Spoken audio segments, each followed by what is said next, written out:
Hello dear students and welcome back to your favourite channel math solutions with Rose ma'am. और आज की class में हम करेंगे कक्षा 10वीं की हिंदी वर्कशीट जो आपको दी हुई है गणित की, हिंदी मीडियम की, कार्यपत्रक आपके 39, जिसका जो आज का टॉपिक है, हमारा नया चैप्टर हम शुरू करने जा रहे हैं, ये है प्रायिकता, यानी प्रोबेबिलिटी कहते हैं इसको इंग्लिश में। तो चलिए बच्चों, वर्कशीट शुरू करने से पहले अगर अभी तक आप लोगों ने चैनल सब्सक्राइब नहीं किया है, चैनल सब्सक्राइब कर दीजिए और बेल आइकन को भी प्रेस कर दीजिए। चलिए स्टार्ट करते हैं आज की वर्कशीट। अपने दैनिक जीवन में हम कुछ ऐसी स्थितियों का सामना करते हैं जहां हम परिणाम तय नहीं कर पाते। हम कहते हैं, मुझे शंका है कि आज बारिश होगी, इस बात की संभावना है कि बॉस मेरा वेतन बढ़ा देंगे, या फिर तीसरा है, शायद कल इतना प्रदूषण नहीं होगा। तो आगे देखते हैं इसमें बच्चों क्या लिखा हुआ है। दूसरे इसको थोड़ा सा मैं वो कर देती हूँ क्योंकि इसमें ज़्यादा लाइन लिखी हुई है। दूसरे शब्दों में ऊपर लिखित स्थितियों का घटना निश्चित नहीं है, अर्थात स्थितियाँ अनिश्चित हैं। गणित में हम स्थितियों के घटने या ना घटने को माप सकते हैं। कैसे माप सकते हैं? अनिश्चितता को दिया गया गणितीय मान ही प्रायिकता कहलाता है। ठीक है, तो प्रायिकता की डेफिनेशन देखिए, अभी आपने पढ़ी। प्रायिकता प्रयोग यानी कुछ करना, जैसे सिक्का उछालना, पासा फेंकना। परिणाम प्रयोग का परिणाम। घटना कुछ परिणामों का संग्रह। गणितीय रूप में किसी घटना ई की प्रायिकता पी ई के निम्न रूप से परिभाषित किया जा सकता है। ये आपका फॉर्मूला है बच्चों, कुल परिणाम बटे अनुकूल परिणाम बटे में कुल परिणाम। किसी घटना ई के ना घटने को ई से दर्शाते हैं तथा ई को किस तरीके से लिखते हैं? 1 माइनस पी ई लिखते हैं। पी ई डैश जब निकालते हैं तो ये क्या होता है? ई प्लस ई डैश जो है वो 1 बनाता है। अब है बच्चों प्रायिकता के कुछ तथ्य, इसको पढ़ लेते हैं हम। प्रायिकता के कुछ तथ्य, थोड़ा सा जूम करूँ इसको, ठीक है। किसी भी घटना की प्रायिकता कभी भी 0 से कम और 1 से अधिक नहीं होती, ये हमें याद रखना है बच्चों हमेशा। अर्थात किसी घटना की प्रायिकता सदैव 0 और 1 के बीच में होती है। किसी प्रयोग की सभी प्रारंभिक घटनाओं का योग क्या होता है बच्चों? 1 होता है। वह घटना जो हो नहीं सकती अनिश्चित घटना कहलाती है। किसी अनिश्चित घटना की प्रायिकता सदैव क्या होती है? 0 होती है। ठीक है, उसके बाद वह घटना जो होनी ही है निश्चित घटना कहलाती है। किसी निश्चित घटना की प्रायिकता सदैव 1 होती है। तो ये आपको ध्यान रखना है, अगर कोई घटना निश्चित है तो उसे निश्चित प्रायिकता उसकी 0 नहीं होगी, 1 होगी। और अगर कोई अनिश्चित घटना है तो उसकी प्रायिकता क्या होगी बच्चों? 0 होगी। तो चलिए अब हम उदाहरण नंबर 1 करते हैं। ये देखिए आपका उदाहरण नंबर 1 है यहाँ पे। उदाहरण 1, एक सिक्का 2 बार उछाला जाता है तो इसकी क्या प्रायिकता होगी कि हमें कम से कम एक चित्त मिले, ठीक है, या फिर 2 बार समान परिणाम मिले। तो देखिए संभावित परिणाम क्या होगा बच्चों? या तो हेड हेड आएगा, या हेड टेल आएगा, या टेल हेड आएगा, या फिर टेल टेल आएगा। यानी कुल परिणामों की संख्या कितनी हो गई? 4 हो गई। अब आपको बताना है कम से कम एक चित्त वाले परिणाम। चित्त यानी आपको हेड बताना है, ठीक है। तो हेड के लिए आप ये देख सकते हैं, इसमें भी हेड है, इसमें भी हेड है, इसमें भी हेड है। तो कितना हो गया टोटल? ये 3, और टोटल नीचे आ गया 4। तो 3/4, कम से कम एक चित्त वाले परिणाम 3 और संभावित परिणाम 4। ऐसे ही 2 बार समान परिणाम कौन से होंगे? या तो हेड हेड होगा बच्चों, या फिर क्या होगा? टेल टेल होगा। तो इसके लिए क्या आएगा? 2 हो गया, 2 टोटल हो गया 4। तो कट करेंगे तो 1/2 आ जाएगा। 2 बार समान परिणाम और यहाँ पर कुल परिणाम हो गया। इसके बाद हमारा प्रश्न नंबर 2 देखिए। 2 सिक्कों को 120 बार उछाला जाता है और ये पाया जाता है कि 2 पट 60 बार दिखाई दिए, 1 पट 48 बार, 12 बार कोई पट दिखाई नहीं दिया। यदि 2 सिक्के यादृच्छिक रूप से उछाले जाते हैं तो 2 पट बताना है हमें प्रायिकता, 1 पट की बतानी है और 0 पट मिलने की प्रायिकता बतानी। तो बच्चों इसका हल देखिए आप। परीक्षणों की कुल संख्या क्या होगी? 120 होगी। 2 पट प्राप्त करने की संख्या कितनी मिली है हमें? 60। 1 पट प्राप्त करने की संख्या कितनी मिली है? 48। और 0 पट प्राप्त करने की संख्या कितनी मिली है? 12। तो पहले तो जो दिया हुआ है क्वेश्चन में हमने वो लिख दिया। अब आगे देखते हैं हमने क्या किया। तो 2 पट कितनी बार प्राप्त हुए हैं बच्चों? 2 पट कितनी बार प्राप्त हुए हैं? 60 बार, तो यानी 60/120 कट किया तो आ गया 0.50। ऐसे 2 पट प्राप्त करने की संख्या जो है, सॉरी ये 1 आएगा बच्चों, इसको 1 लिख दीजिए। 1 पट प्राप्त करने की संख्या क्या है? 48/120, काटा तो 0.40। और कोई पट ना मिलना, यानी कोई भी पट प्राप्त ना करने की संख्या जो है वो है 12/120, और डिवाइड करेंगे तो 0.10 आ गया। ठीक है, तो बच्चों ये तो, और इसके बाद हमने यहाँ पे देखा कि सबको प्लस करेंगे तो 1 होना चाहिए। ध्यान दें, एक साथ 2 सिक्के उछालते समय संभावित परिणाम जो हैं वो ये आ गए।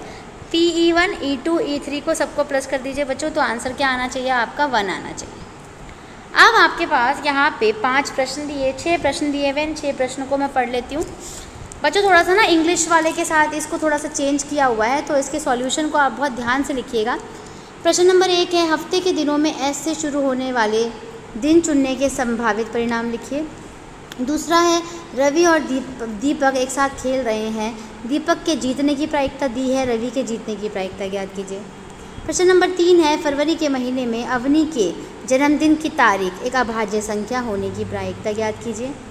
प्रश्न नंबर 4 है बच्चों, यदि सिक्का 500 बार उछाला जाता है तो 159 बार पट प्राप्त होता है, तो पट प्राप्त होने की प्रायिकता ज्ञात कीजिए। इसके बाद 5वां है, बाइक के शोरूम में से कार खरीदना किस प्रकार की घटना है। और प्रश्न नंबर 6 जो आपकी वर्कशीट का लास्ट प्रश्न है वो है, 2 सिक्कों को एक साथ उछाला जाता है। निम्नलिखित घटनाओं के लिए अनुकूल परिणामों की संख्या लिखनी है आपको। कम से कम 1 पट प्राप्त करना, और दूसरा है 1 भी पट प्राप्त ना करना।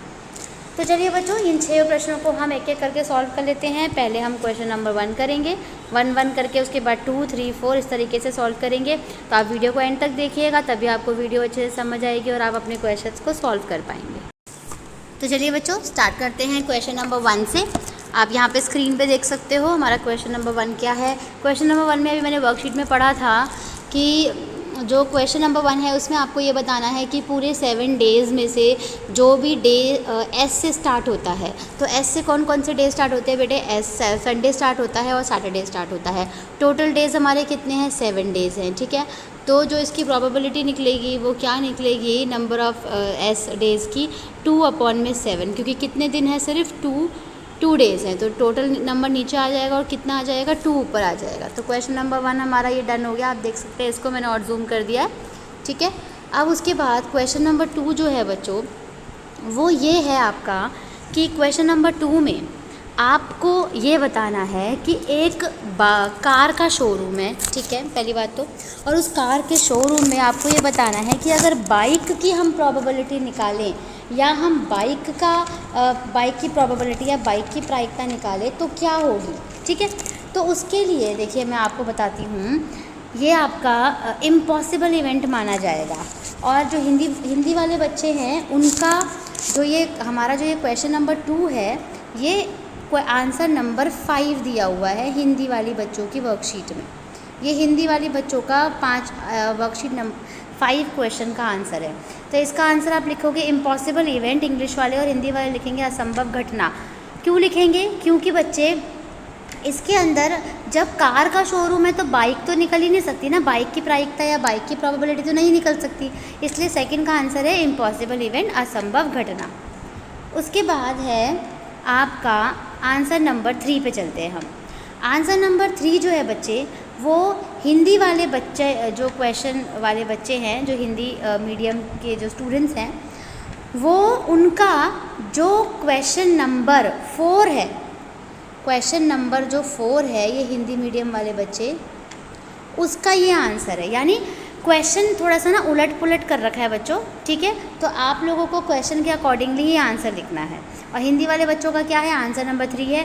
क्वेश्चन क्या बोला था कि दीपक जो गेम जीतेगा उसकी जो प्रोबेबिलिटी है बच्चों वो 7/9 दे रखी है, 7/9। और जो रवि गेम जीतेगा उसकी निकालनी है, तो 1 में से माइनस कर देंगे। 1 में से 7/9 माइनस करोगे तो एलसीएम लोगे, ये आ जाएगा।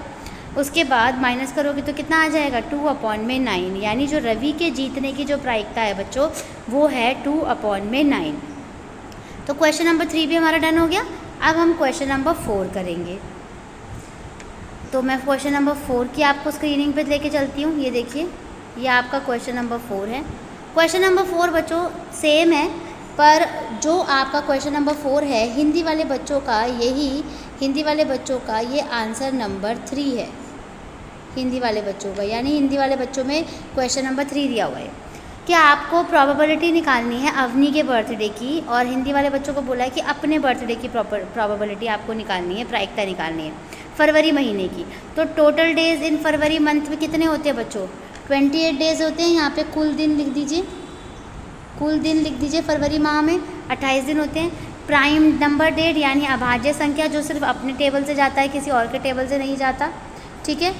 तो उसके बाद तो वो कौन सा नंबर होता है? 2, 3, 5, 7, 11, 13, 17, 19 और 23 होता है। तो प्रोबेबिलिटी क्या निकलेगी? काउंट कर लीजिए इन डेज़ को, कितनी हो गई? 1, 2, 3, 4, 5, 6, 7, 8, 9। तो यानी 9 अपॉन में क्या आ गया? इसका आंसर 28 आ गया। क्योंकि अगर डेज़ 28 है बच्चे तो 9/28। अगर लीप ईयर है और डेज़ 29 हो गए फरवरी में, तो नीचे 29 आ जाएगा और ऊपर 10 आ जाएगा। क्यों 10 आ जाएगा? क्योंकि 29 भी जो है वो अभाज्य संख्या है, यानी प्राइम नंबर है। लेकिन अभी आप 28 दिनों का लेकर के चलो, इस तरीके से कर लो।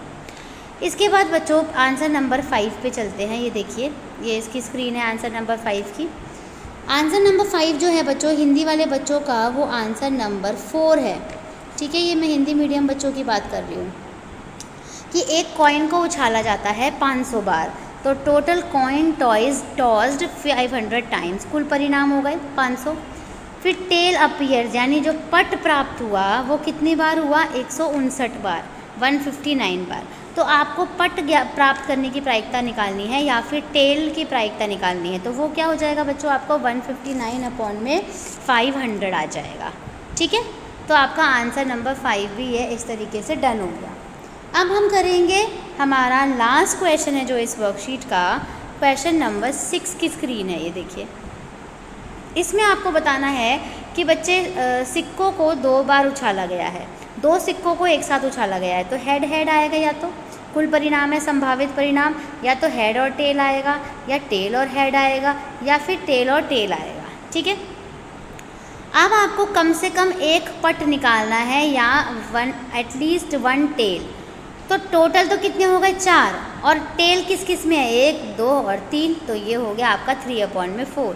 ऐसे ही नो टेल, जब कोई टेल ना हो तब क्या करना है? जब टेल ही नहीं हो तो ऐसा कौन सा नंबर है आपका? ये वाला है, हेड वाला। तो ये हो गया 1/4। तो समझ आया आपको किस तरीके से मैंने इसको सॉल्व किया है? तो आई होप आपको वीडियो अच्छे से समझ आए होंगे, ये सारे सम समझ आए होंगे। तो बच्चे आप इनको अपनी कॉपीज़ में नोट डाउन कीजिए। Thank you so much students for watching this full video. फिर मिलेंगे बेटा नई वर्कशीट के साथ, नई वीडियो में। अगर आपको वीडियो पसंद आई है प्लीज़ वीडियो को लाइक ज़रूर कीजिए, शेयर कीजिए, वीडियो पे कमेंट कीजिए आपको कैसा लगा, एंड चैनल को सब्सक्राइब कीजिए। Thank you once again.